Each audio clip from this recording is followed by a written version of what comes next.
On continue de parler des Jeux Olympiques avec notre spécialiste maison Karim Baldé. Bonsoir Karim, on l'a évoqué juste avant, la déception est grande pour l'Ivoirien de Marie-Josée Tallou, seulement 5e de la finale du 200 mètres. Et oui, la déception est très grande, sachant que c'était peut-être l'une de ses dernières chances d'avoir une médaille olympique. Elle qui avait fait 2 fois 4e à Rio il y a 5 ans et qui a terminé 4e également du 100 mètres à Tokyo il y a quelques jours. Le problème finalement pour Marie-Josée Tallou, c'est qu'à chaque fois, elle performe dans les qualifications en demi-finale, mais elle n'est pas au rendez-vous au moment clé, c'est-à-dire la finale, là où il y a les 8 meilleures sprinteuses du monde. On l'a encore vu cette fois-ci à Tokyo. En demi, elle réalise 22 secondes 11 centièmes et lors de la finale, seulement 22 secondes 27 centièmes, alors que tous ses adversaires ont amélioré leur chrono entre les demi et la finale. Donc finalement, pas tant de regrets de ça, d'autant plus quand même qu'il aurait fallu qu'elle batte son record personnel de plus de 20 centièmes pour accéder au podium, pour accéder à la médaille. Et là, on voit bien que c'était quasiment mission impossible pour Marie-Josée Tallou dans cette course extrêmement rapide. Et sur cette finale justement du 200 mètres, l'Afrique a réussi à obtenir une médaille d'argent avec l'énorme performance de la Namibienne de 18 ans, Christine Boma. On ne l'attendait pas à un tel niveau.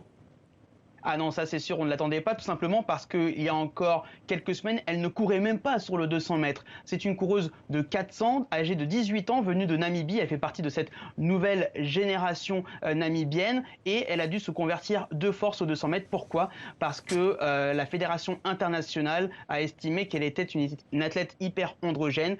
En clair, elle avait un taux de testostérone trop élevé en elle et après les analyses, finalement, ils l'ont retirée du 400 mètres qui était sa distance de prédilection quelques jours seulement avant les Jeux Olympiques. Alors du coup, elle s'est rabattue sur le 200 et sur le demi-tour de piste, ses performances ont été fulgurantes. Imaginez-vous que là, c'était seulement sa 5e course sur la distance et entre les qualifications, la demi et la finale, elle n'a pas arrêté de progresser. Et quand on voit la finale, c'est spectaculaire parce qu'elle était 5e à l'entrée de la dernière ligne droite et finalement, elle a remonté une à une ses adversaires pour arriver à cette 2e place, synonyme de médaille d'argent, juste derrière la Jamaïcaine Helen Thompson. Et elle, c'est la reine incontestée du sprint mondial. C'est vous dire le niveau de performance de Christine Boma.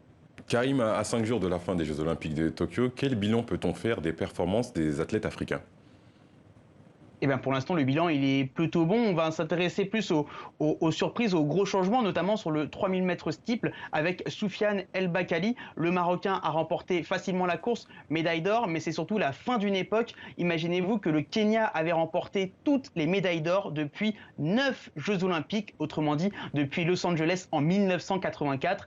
Donc le Marocain s'inscrit dans la légende du 3000 steeple et dans la légende de l'athlétisme marocain. C'est le premier champion olympique marocain depuis un certain Hicham El Guerrouj, on s'en souvient, c'était à Athènes en 2004. Sur les courses de fond, on verra si les Africaines de l'Est arrivent à résister, notamment à Sifan Hassan, la néerlandaise, qui était éthiopienne autrefois, a pour objectif de remporter le 1500, le 5000 et le 10 000. Elle arrive déjà à gagner le 5000 mètres. On verra ce qu'il en sera dans ces 2 autres courses au cours de cette Olympiade. Et puis les épreuves de saut avec la Nigériane Eze Brum qui a remporté une belle médaille d'argent ce matin pour le Nigeria après un concours exceptionnel. Elle a cru à un moment donné pouvoir avoir la médaille d'or. Finalement, elle doit se contenter de l'argent, mais c'est quand même une belle récompense. Et puis on suivra Hugues Fabrice Zango, le Burkinabé, le recordman d'Afrique. Il a eu très très chaud la nuit dernière avec seulement la 12e place seulement à l'issue des qualifications. Il est passé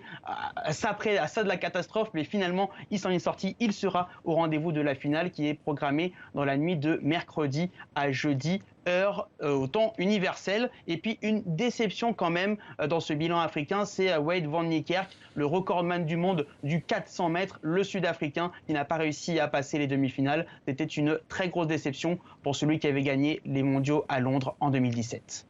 Merci beaucoup Karim Baldé d'avoir répondu à nos questions.